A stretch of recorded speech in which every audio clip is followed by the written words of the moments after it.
కుంభరాశి. ఈ రాశి వారికి ఈరోజు మధ్యమ స్థాయిగా ఉన్నాయి. కుటుంబ సభ్యుల మధ్యన కొంత జాగ్రత్తగా మాట్లాడండి, ఎందుకంటే మనస్పర్ధలు వచ్చే అవకాశాలు ఉన్నాయి. మిత్రుల ద్వారా సంతోషంగా గడుపుతారు.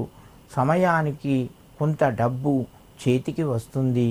నూతన వస్తువులు కొనే ప్రయత్నం మీరు చేస్తారు. డబ్బు పరంగా జాగ్రత్తలు వహిస్తూ ఖర్చు చేయండి, వ్యయం చేయండి. దానివలన కొంత మీకు లాభం కలుగుతూ ఉంటుంది. విందు వినోదాల్లోపట పాల్గొనే అవకాశాలు కూడా ఉన్నాయి. కుంభరాశి వారు ఈరోజు వీలైతే చెరుకు రసాన్ని కొంత శివునికి సమర్పించండి, లేదా మీ ఇంటి దగ్గర ఉన్నటువంటి కొంచెం గరకతోని నీళ్లు కలిపి నీళ్ళల్లో గరకను వేసి శివునికి సమర్పించండి. మీకు ఆర్థిక పరంగా మంచి కలిసి వస్తుంది.